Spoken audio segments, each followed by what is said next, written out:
Hello my dear friends, welcome to my YouTube channel. सभी का स्वागत है फ्रेंड्स चैनल पर एक बार फिर से। बीएससी नर्सिंग सीनियर 2023-2024 के लिए सेकंड राउंड की काउंसलिंग बहुत जल्दी होगी। आपकी 10 तारीख की डेट है। ठीक है फ्रेंड्स, यहाँ पर देख लीजिए, उससे जुड़े कुछ सवाल हैं, कुछ रूल्स हैं जो आज हम आपके सामने शेयर करने जा रहे हैं। वीडियो को पूरा देखना, तभी आप अच्छे से समझ पाएंगे। ठीक है, रजिस्ट्रेशन यहाँ पर कौन कौन कराने वाला है, सीट मैट्रिक्स कब तक आ जाएगी, 40,000 रुपये किन लोगों के वापस नहीं होंगे। ठीक है, अपग्रेड किया है तो भी आपके लिए वीडियो बहुत इंपॉर्टेंट है, अगर डिक्लाइन किया है तो ज़रूर देखें। ठीक है, चलिए वीडियो को शुरू कर लेते हैं। तब तक आप वीडियो को लाइक कर लेना, चैनल को सब्सक्राइब करके बेल आइकन प्रेस कर दें। मेरा टेलीग्राम और इंस्टाग्राम जल्दी से ज्वाइन कर लीजिए, डिस्क्रिप्शन में लिंक प्रोवाइड कर दिया है। चलिए वीडियो को शुरू कर लेते हैं। देखिए फ्रेंड्स, सबसे पहले तो मैं एक चीज़ क्लियर कर देना चाहती हूँ। जो बच्चे बार बार कमेंट कर रहे हैं कि मैम हमारे मार्क्स 100 से लेकर के 110 के बीच में हैं, ठीक है, 110 के बीच में है, या फिर 115 मार्क्स हैं, या फिर आपके 120 मार्क्स हैं, ठीक है, तो गवर्नमेंट कॉलेज अलॉट होगा या नहीं होगा। देखिए फ्रेंड्स, यहाँ पर सब कुछ अभी मैं क्लियर नहीं कर सकती, क्योंकि देखिए सीट मैट्रिक्स के ऊपर डिपेंड करता है कि कितनी सीटें अभी लेफ्ट हैं। ठीक है, क्योंकि काफ़ी बच्चे जो है राउंड 1 में जिन्होंने पार्टिसिपेट किया था उसमें भी एडमिशन नहीं लेते, तो वो सीटें भी अभी खाली रह जाती हैं। उसके बाद में कुछ लोग अपग्रेड कराते हैं तो वहाँ पर भी कुछ सीटें में एडमिशन नहीं लिया जाता, जो अलॉटेड हो जाती हैं, तो वो भी सीटें खाली होती हैं। तो मॉप अप राउंड तक काफ़ी सीटों का जो है देखा जा सकता है कि वो ज़्यादातर सीटें क्या हैं, खाली हो जाती हैं।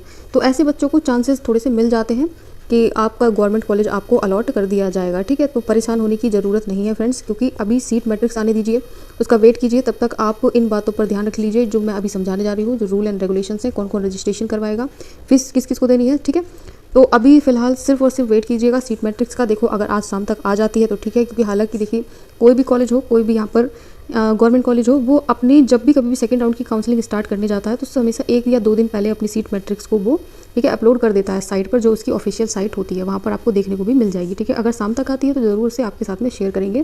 ठीक है, तो यहाँ पर देख लीजिए, मॉपअप में काफ़ी लोग जो है प्राइवेट में भी एडमिशन लेते हैं, तो प्राइवेट में भी चांसेस है, अगर प्राइवेट चाहते हैं तो प्राइवेट में भी ईजिली मिल जाता है। ठीक है, चलिए तो फिर यहाँ पर देखिए, सबसे पहले तो एक चीज़ और क्लियर कर देते हैं। राउंड फर्स्ट में जिन बच्चों ने काउंसलिंग करवाई थी, ठीक है, रजिस्ट्रेशन करवा चुके हैं, उसके बाद में उन्होंने अपना रजिस्ट्रेशन फ़ीस सबमिट किया था 500 रुपये, प्लस उन्होंने कितना सबमिट किया था, 5,000 रुपये उनकी सिक्योरिटी फ़ीस जमा हुई थी, जो कि आपकी सिंगल पेमेंट हुई थी। ठीक है, जो कि ऑनलाइन हुई थी।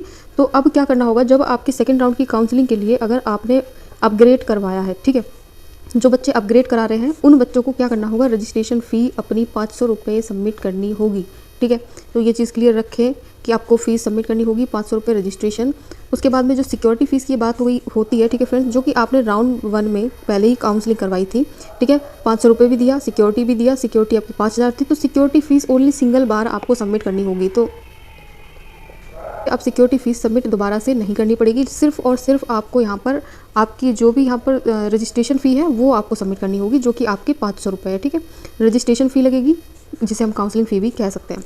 उसके बाद में जिसने बच्चे ने अपग्रेड के बाद में, ठीक है, जिसने फ्रीज़ कर लिया था, तो उनका तो यहाँ पर टोटली फिनिश हो गया है, एडमिशन हो चुका है, वो अपने बच्चे एडमिशन ले चुके हैं जा करके। ठीक है, अब यहाँ पर देख लीजिए, एक बड़ा क्वेश्चन सब लोग का ये रहता है कि अपग्रेड अगर करवाया है तो जो 40,000 रुपये होंगे वे हमारे उस 40,000 रुपये का क्या होगा। ठीक है, तो 40,000 रुपये जो आपके, मान लीजिए जो कॉलेज आपको अलॉट हुआ था, इसमें आपने 40,000 रुपये सबमिट करवा दिए, जो कि आपकी ABBMU की थ्रू साइट से आपने सबमिट कराया था।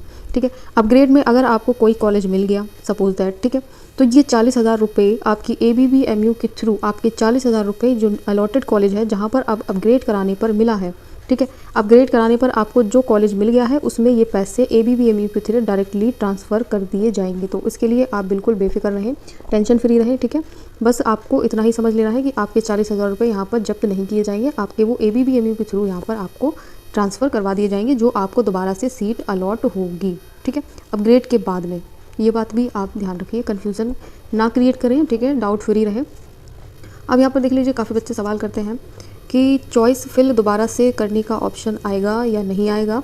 जो अपग्रेड वाले हैं, ठीक है, वे सुने पहले, जो अपग्रेड वाले हैं, ठीक है, तो अपग्रेड वालों का कन्फ्यूज़न रहता है कि अब दोबारा से चॉइस फिल कर पाएंगे कि नहीं कर पाएंगे। बिल्कुल डेफिनेटली आप दोबारा से चॉइस फिल कर पाओगे।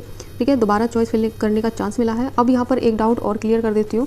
मान लीजिए अभी कोई आपने जो कॉलेज मिला था वो कॉलेज आपको पसंद आ गया, ठीक है, बट आपने अपग्रेड चूज़ कर लिया है, कोई भी वजह हो सकती है, अपग्रेड आप चूज़ कर लिए हो बट वो कॉलेज आपको पसंद आ गया। ठीक है, मान लीजिए कोई भी है, KGMU है, या फिर जो भी आपने कॉलेज सेलेक्ट किया था वो आपको मिल गया है। तो अब आपका डाउट ये होगा कि अब हमें यही कॉलेज लेना है।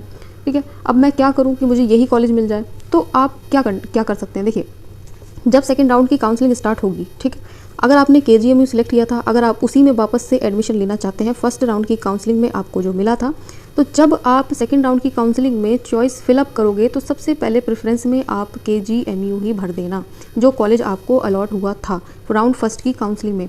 मीन्स ज़रूरी नहीं आपने KGMU, ये जस्ट एग्जांपल है, मैंने समझाने के लिए ले लिया है आपको एग्जांपल, ठीक है। अगर राउंड 1 की काउंसलिंग में आपको जो कॉलेज चाहिए है, दोबारा से आपको वही कॉलेज चाहिए, आपको डर लग रहा है कि कहीं दूसरा कॉलेज ना अलॉट हो जाए, तो आप फर्स्ट जब भी चॉइस फिल करो तो फर्स्ट में आप अपना वही कॉलेज दोबारा से फिलअप कर सकते हो, ठीक है।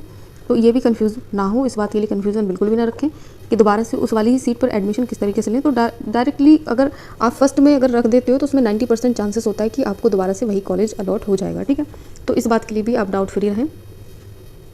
बच्चों का डाउट है कि डिक्लाइन का ऑप्शन किया है, अब दोबारा से पता नहीं सेकंड राउंड की काउंसलिंग में पार्टिसिपेट कर पाएंगे भी या नहीं। तो देखिए, डिक्लाइन अगर किया था तो कोई इशू नहीं है, आप दोबारा से सेकंड राउंड की काउंसलिंग में पार्टिसिपेट कर पाओगे डेफिनेटली, ठीक है। चॉइस फिल करने का भी मौका मिलेगा, रजिस्ट्रेशन करा के अपना 500 रुपये आप सबमिट कर सकते हैं, ठीक है, नो प्रॉब्लम। चलिए नेक्स्ट, अब एक चीज़ और मैं आपको यहाँ पर समझाना चाहती हूँ कि मान लीजिए आपको राउंड फर्स्ट की काउंसलिंग में कॉलेज मिला, बट आपने कोई भी कारण से उसमें एडमिशन नहीं लिया कि हमको नहीं चाहिए, हमें नहीं करना है, कोई भी वजह हो सकती है, ठीक है, XYZ। तो उसके बाद में आपने कोई ऑप्शन ही चूज़ नहीं किए, जो आपको ऑप्शन 1, 2, 3 मिले थे चूज़ करने के लिए, आपने आगे की प्रोसेस को कंप्लीट ही नहीं किया, ठीक है, कोई भी ऑप्शन आपने चूज़ नहीं किए। तो यहाँ पर इसके कंपेरिजन में, ठीक है, आपको एक चीज़ और यहाँ पर झेलनी पड़ सकती है कि आपका जो 40,000 रुपये हैं वो आपके वापस नहीं किए जाएंगे, ठीक है। अगर देख लीजिए, जब भी कभी लिंक जनरेट होता है ABP की ओरिजिनल वेबसाइट पर, अगर आप वहाँ पर एलिजिबल पाए जाते हैं, अपना जो भी वहाँ पर फॉर्म वगैरह आते हैं, जो भी आपसे मांगा जाता है डिटेल, वो भर दीजिएगा, अगर आते हैं तो ठीक है, वरना साफ साफ लिखा था कि पैसा वापस नहीं किया जाएगा, ठीक है। सीट मैट्रिक्स की बात की जाए तो सीट मैट्रिक्स अभी देख लीजिए शाम तक आ जाएगी आपकी, सीट मैट्रिक्स का वेट कर लीजिए, ठीक है। अगर आज शाम तक आएगी तो ज़रूर से शेयर करेंगे कितनी सीटें आपके साथ में रह गई हैं, कौन कौन सा फिलअप करना चाहिए, कितने मार्क्स पर कौन सा क्वेश्चन कौन सा यहाँ पर आपको सीट का फिलअप करना चाहिए, कौन सी चॉइस फिल करनी चाहिए, ठीक है। तो इस बात का भी आप ध्यान रखें। अब रूल्स की बात कर लेते हैं थोड़ा सा, अभी रूल्स देख लेते हैं, ठीक है। रूल्स बहुत इंपॉर्टेंट है सभी के लिए जानने के लिए। चलिए थोड़ा सा वेट कीजिए।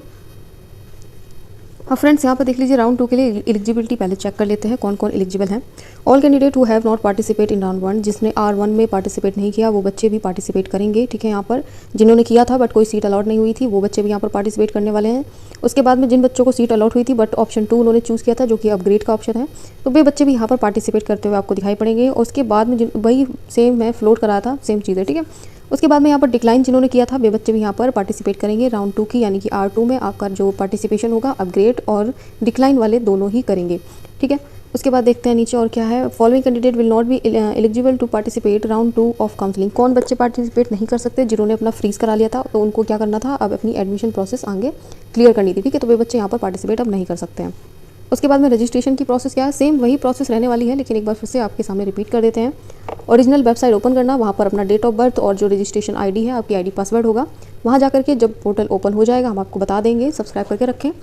पोर्टल ओपन होने के बाद में अपना जो ओरिजिनल वेबसाइट है वहाँ पर जाने के बाद देखिएगा आप, जब भी कभी पोर्टल ओपन होगा, ठीक है, तो वहाँ पर अपना ID पासवर्ड से यूज़ करके अपना रजिस्ट्रेशन करवा लीजिए।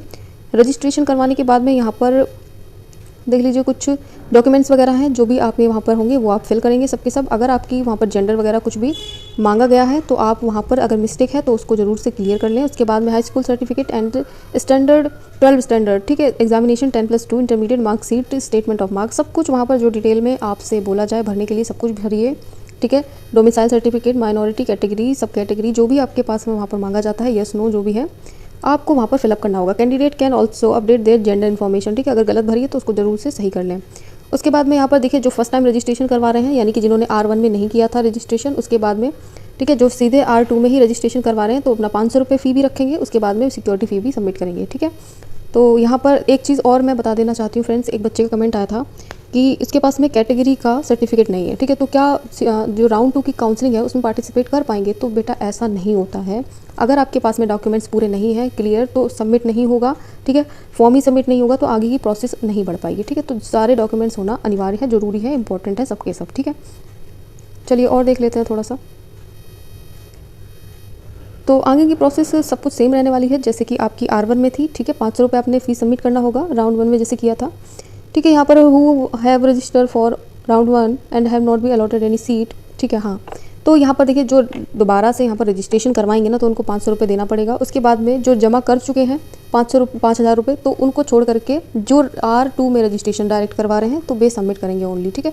तो इस बात के लिए भी कन्फ्यूज़न में ना रहे। सो सब कुछ यहाँ पर सेम होने वाला है। उसके बाद में अपना जब भी आप चॉइस फिल करें तो उसको सेव करें, तभी लॉग आउट करें, वो लॉक हो जाएगी। ठीक है, बिना सेव किए हुए कोई भी लॉग आउट नहीं करेगा। सब के सब अपनी सीटों को एक बार फिर से चेक कर लें और जो आप सीटें चाहते हैं, जहाँ पर आप चाहते हैं, सिर्फ उन्हीं सीटों का यहाँ पर सिलेक्शन करें। भले ही आपने 4 कॉलेज अपने चूज़ कर लिए, लेकिन सिर्फ और सिर्फ वही कॉलेज चूज़ करें जो आप चाहते हैं। ठीक है, चाहे वो गवर्नमेंट के हों, चाहे वो आप प्राइवेट के कर रहे हों। ठीक है, क्योंकि यहाँ पर देख लीजिए आपको अब दोबारा से अपग्रेड करने का मौका नहीं मिलेगा, क्योंकि यहाँ पर ऑप्शन 1 और ऑप्शन 2, जो कि ऑप्शन 1 में आपका एक्सेप्ट है, जो अलॉटेड सीट होगी वो एक्सेप्ट करनी होगी और उसके बाद में आपको डिक्लाइन करना होगा। ठीक है, अपग्रेड आप नहीं करवा सकते हैं, बाद में प्रॉब्लम हो सकती है। तो सोच समझ करके अपनी सीटों का चुनाव करके आप तभी सीटों को फिलअप करें। ठीक है, उसके बाद में देख लीजिए ये एडमिशन प्रोसेस है। फिर उसके बाद सीट कंफर्मेशन फ़ी सबमिट करनी होगी जब आपको सीट अलॉट हो जाएगी। सेम वही प्रोसेस रहने वाला है जो R1 में था। ठीक है, सीट अलॉट हो जाए तो आप 40,000 रुपये अपने फ़ीस सबमिट करवा दीजिए। सीट कंफर्मेशन होती है, ये लॉक हो जाती है, सीट किसी और को नहीं दी जाएगी। उसके बाद में जहाँ भी सीट अलॉट हुई होगी वहाँ जाकर आपको अपने डॉक्यूमेंट्स को वेरीफाई करना होता है, एडमिशन प्रोसेस को आगे बढ़ाना होता है। इसके लिए 2,000 रुपये अलग से लगते हैं। ठीक है, ओरिजिनल सर्टिफिकेट होना बहुत ज़रूरी है। अगर नहीं होते हैं तो एडमिशन में प्रॉब्लम आ सकती है, कोई भी प्रॉब्लम आगे आपको फेस करने को मिल सकती है। ठीक है, ये डॉक्यूमेंट्स हैं जो आपको पहले भी मैं बता चुकी हूँ, देख लीजिएगा, समझ लीजिएगा। ठीक है, ये सभी डॉक्यूमेंट्स आपके लगने वाले होते हैं। तो नेक्स्ट वीडियो में आपको मॉपअप राउंड के बारे में समझा देंगे। अभी वीडियो काफ़ी लंबा हो गया है, तो आज के लिए इतना ही फ्रेंड्स। ठीक है, थैंक्स फॉर वॉचिंग। सभी लोग लाइक करना, वीडियो को शेयर ज़रूर कर दें अपने फ्रेंड्स को, और उसके बाद में चैनल को सब्सक्राइब करके बेल आइकन प्रेस कर दीजिए। कोई अपडेट आएगा तो ज़रूर से आपके साथ में शेयर करने की कोशिश करेंगे। Thanks for watching dear friends.